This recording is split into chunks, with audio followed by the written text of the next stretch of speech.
Now यहाँ पर एक बहुत इम्पॉर्टेंट कॉन्सेप्ट हमारे पास सामने आता है कि हमारे पास जितने भी हमने गैस लॉज अभी तक स्टडी किए हैं उसमें हम दो पैरामीटर्स को स्टडी करते हैं और बाकी पैरामीटर्स को कांस्टेंट रखते हैं। लाइक बॉयल्स लॉ में हमने प्रेशर वॉल्यूम को स्टडी किया और बाकी पैरामीटर्स कांस्टेंट रखे। चार्ल्स लॉ में हमने वॉल्यूम टेम्परेचर को स्टडी किया और प्रेशर को कांस्टेंट रखा। एवोगैड्रोस लॉ में हमने वॉल्यूम और नंबर ऑफ मोल्स को स्टडी किया और टेम्परेचर और प्रेशर को कांस्टेंट रखा। सो क्या कोई ऐसी इक्वेशन नहीं है जो इन चारों को इकट्ठे डील करे?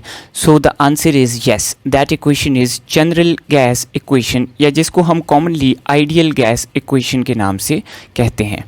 सो इसको डिराइव करने के लिए वी कंसिडर कि हमारे पास Boyle's law states that the volume of a gas is inversely proportional to its pressure. Charles law के रिलेशन के मुताबिक हमारे पास volume of a gas is directly proportional to temperature, और एवोगैड्रोस लॉ के मुताबिक हमारे पास volume of a gas is directly proportional to number of moles. So अगर हम इन तीनों को कंबाइन करें तो volume is directly proportional to number of moles, it is directly proportional to temperature and it is inversely proportional to pressure. So now हमारे पास ये इक्वेशन बनती है P V is directly proportional to N into T. For 1 mole of a gas, अगर gas का हम 1 mole ले लें तो we can write P V by T. So अब अगर दो कंडीशंस हैं तो हमारे पास P1 V1 by T1 will be equal to P2 V2 by T2। So इस इक्वेशन से हम क्या कर सकते हैं, अगर एक वेरिएबल चेंज हो रहा है तो बाकी दो वेरिएबल्स के अंदर चेंज को कैलकुलेट कर सकते हैं। बट कीप इन माइंड कि इसमें हमारे पास चार्ल्स लॉ भी इंक्लूडेड है, so we will use temperature in kelvin scale. So this is another key equation. Now moving further towards the equation that is called general gas equation, so इसको हम कैसे derive करेंगे? So यहाँ से हम आगे लेते हैं। So PV is directly proportional to NT। अगर हम equality डालें तो PV is equal to N into T into constant। So यहाँ पे जो हमारे पास constant है that is R। Now this R is very different from other constants that were in Boyle's law and Charles law। अब Boyle's law और Charles law में difference ये है कि Boyle's law में हम pressure और वॉल्यूम को स्टडी करते हैं, टेम्परेचर को कांस्टेंट रखते हैं। लेकिन अगर हम बॉयल्स लॉ के अंदर टेम्परेचर को चेंज करें तो बॉयल्स लॉ का जो कांस्टेंट है it changes. For example Boyle's law का कांस्टेंट है PV is equal to K। It will stay constant as long as the temperature is constant, but when the temperature will change the constant of Boyle's law will change. इसी तरह Charles law का constant है V by T is equal to K। इसमें हम pressure को constant रखेंगे तो ये कांस्टेंट रहेगा, लेकिन अगर हम प्रेशर को चेंज करेंगे तो दिस कांस्टेंट विल चेंज। जबकि जनरल गैस कांस्टेंट की जो हमारे पास ख़ास बात यह है कि ये हमारे पास किसी भी चीज़ से चेंज नहीं होता, it is a universal constant and this equation is called general gas equation. PV is equal to NRT। सो इससे हम गैस के किसी भी पैरामीटर के अंदर चेंज से बाकी पैरामीटर्स को कैलकुलेट कर सकते हैं। Now, if we see the applications of general gas equation, so first application of general gas equation is that it can be used to calculate the value of R. So according to general gas equation, PV is equal to nRT. So R will be equal to PV divided by NT. So R के units को अगर हम standard temperature and pressure पे calculate करें, sorry, at normal conditions पे calculate करें, सो STP पे R की क्या वैल्यू होगी? R is equal to STP पे प्रेशर है हमारे पास 1 एटमॉस्फेयर। STP पे गैस के 1 मोल का वॉल्यूम है 22.4 decimetre cube. Number of moles will be 1 mole और STP is equal to 273 kelvin.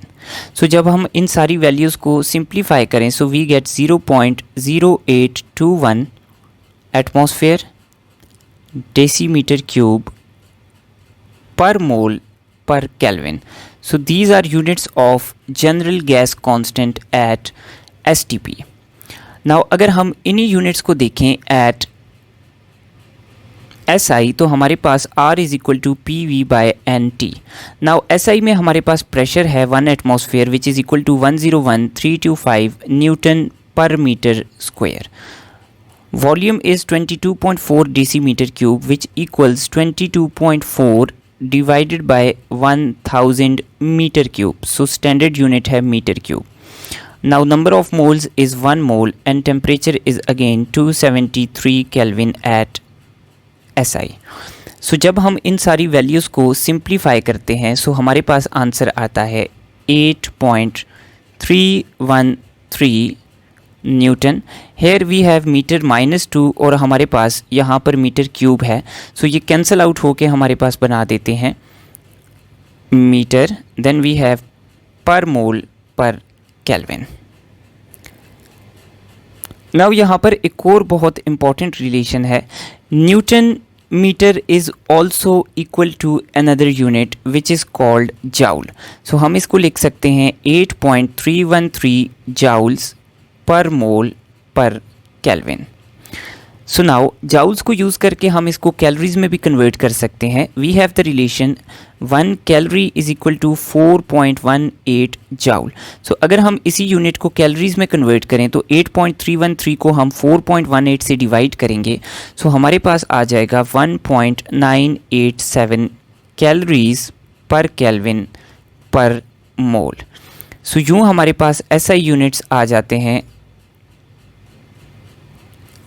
General gas constant R के, जो कि हमारे पास इस सीक्वेंस में फॉलो किए जाते हैं. अगर आपको क्वेश्चन आएगा तो सबसे पहले आपने इस वैल्यू को प्रेफर करना है. अगर ये नहीं है then you will prefer this value followed by this value.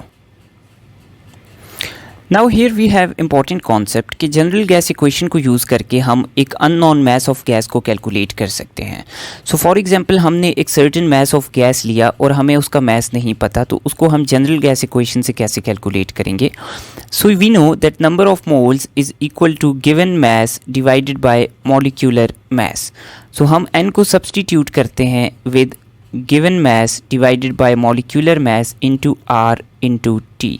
So we should know the given mass. So given mass को फाइंड करने के लिए वी हैव इक्वेशन PV. अब हम क्या करेंगे, m को ऊपर मूव करेंगे. सो इसको हम मल्टीप्लाई कर देंगे मोलर मास ऑफ गैस से और डिवाइड करेंगे हम इसको R और T से.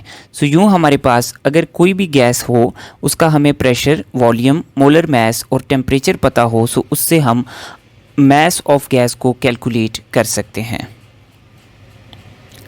Now, general gas equation can also be used to determine the density of an gas. तो कोई भी गैस हमारे पास है उसकी डेंसिटी को हम मेजर कर सकते हैं. Now we take number of moles is equal to given mass divided by molar mass.